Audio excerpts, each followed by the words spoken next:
السلام علیکم، میرا نام ہے زاہد حسین اور آپ دیکھ رہے ہیں دیکھو دنیا۔ آج ہم جس فلسطینی مجاہدہ کا ذکر کریں گے اس کو دنیا لیلہ خالد کے نام سے جانتی ہے۔ فلسطینی مجاہدہ اور غازیہ لیلہ خالد کی عمر 74 سال ہے اور وہ اپنے شوہر ڈاکٹر فیاض راشد حلال اور 2 بیٹوں بدر اور بشار کے ہمراہ اردن کے دارالحکومت عمان میں رہتی ہیں۔ بڑھاپے میں بھی امریکہ اور اسرائیل کے خلاف آئینی جدوجہد پر یقین رکھتی ہیں۔ اب بھی اسرائیل کی بربادی اور فلسطینیوں کو ان کے وطن کی واپسی کے لیے قانون کے دائرے میں اپنا من، دھن اور تن قربان کرنے کے لیے پرعزم ہیں۔ مگر جب وہ مشہور ہوئیں، مخصوص نقاب اور AK-47 رائفل کے ساتھ ان کی تصویر دنیا بھر کے اخبارات اور ٹیلی ویژن چینلوں کی زینت بنی۔ اس وقت ان کی عمر 25 سال تھی۔ وہ پہلی مسلمان خاتون ہے جس نے فلسطینی کاز کے لیے جہاز اغوا کیا۔ 25 سال کی عمر میں اس نے فلسطین کی آزادی کے لیے پہلا جہاز اغوا کیا اور اسلامی دنیا کی ہیروئن بن گئی۔ 1 سال کے اندر اس نے دوسرا جہاز اغوا کیا اور 26 دن قید کاٹنے کے بعد تیسرا جہاز اس کے ساتھیوں نے اغوا کیا۔ مسافروں کی رہائی کے لیے لیلہ خالد کی رہائی کا مطالبہ کیا گیا، چنانچہ 1 ماہ بھی قید میں نہیں ہوا تھا کہ اس کو رہائی مل گئی۔ آج امریکہ کے خلاف ایسا مجاہد پیدا ہوتا تو ڈاکٹر عافیہ صدیقی امریکی قید میں ہرگز نہ ہوتی۔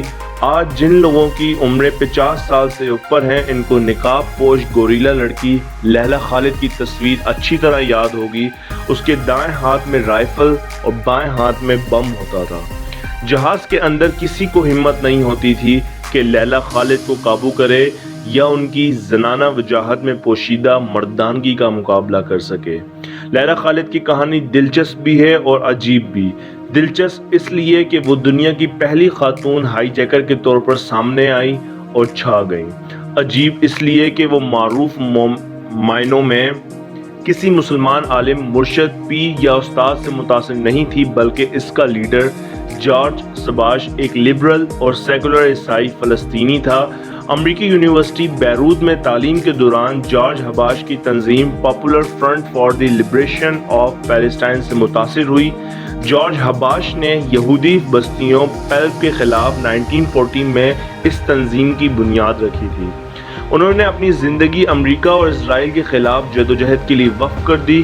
ابو نضال اور یاسر عرفات بھی جارج حباش سے متاثر تھے، اگرچہ یاسر عرفات نے الفتح کو پاپولر فرنٹ سے الگ کیا، تاہم تنظیم آزادی فلسطین میں وہ یکجا تھے۔ جارج حباش عمر میں ان سے بڑے تھے اور پیشے کے لحاظ سے ڈاکٹر تھے، جبکہ یاسر عرفات انجینئر تھے۔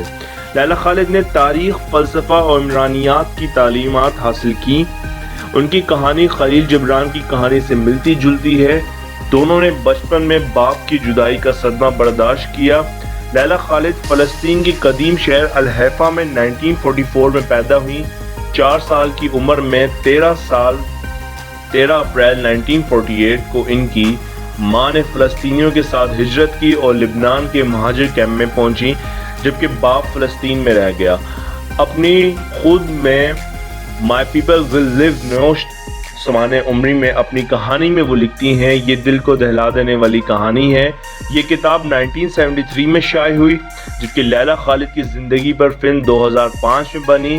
فلم کا نام لیلہ خالد ہائی جیکر ہے اور اسے ایمسٹرڈم کے فلمی میلے میں بڑی پذیرائی ملی۔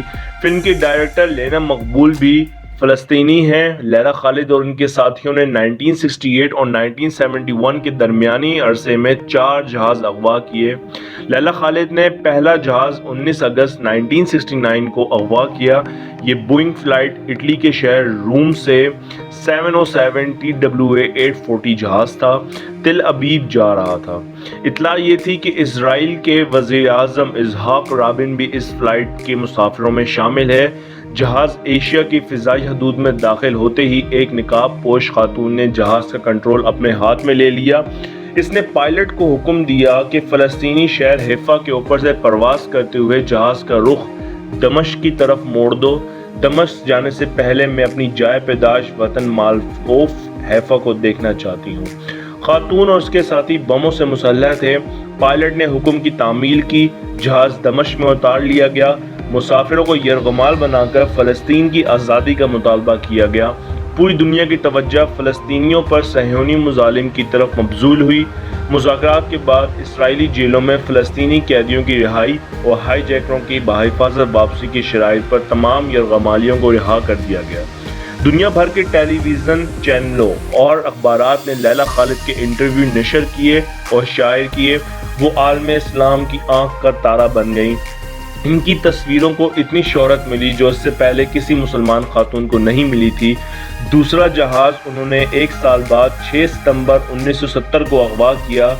یہ بھی بوئنگ جہاز تھا جو ایمسٹرڈم سے نیو یارک جا رہا تھا۔ لیلہ خالد نے یورپ کی حدود میں ہی جہاز کو اغوا کیا اور پائلٹ کو بغداد جانے کا حکم دیا۔ یہاں ان کے ایک ساتھی پیٹرک ارگیلو سے غلطی ہوئی، ان کے ہاتھوں ایک مسافر ہلاک ہوا۔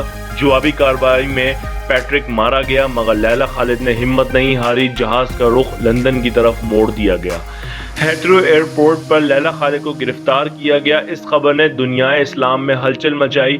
فلسطینیوں کو شدید صدمہ ہوا۔ 1 مہینہ بھی نہیں گزرا کہ فلسطینی جنبازوں نے ایک اور طیارہ اغوا کر لیا، مسافروں کو یرغمال بنایا۔ مذاکرات کی میز پر لیلہ خالد کی رہائی کا مطالبہ کیا گیا۔ یوں لیلہ خالد کو قید سے رہائی ملی۔ اپنی خود نوش سوانح عمری میں لیلہ خالد نے تشدد کے راستے کو کسی بھی تنظیم کے لیے زہر قاتل قرار دیا۔ انہوں نے نازی جرمنی کی مثال دی۔ ہٹلر نے یہودیوں پر تشدد کیا، مگر اس کے نتیجے میں صہیونیت مضبوط ہوئی۔ فلسطینیوں پر ہونے والے مظالم ہٹلر کے ظلم کا رد عمل ہے۔ اگرچہ لیلہ خالد کو حسن نصر اللہ اور شیخ یاسین شہید کی طرح نظریاتی جہادی کا درجہ نہیں دیا جا سکتا، پھر بھی وہ سامراجی طاقتوں کے خلاف فلسطینیوں کی لبرل اور سیکولر جہاد کا اہم کردار ادا کر رہی ہیں۔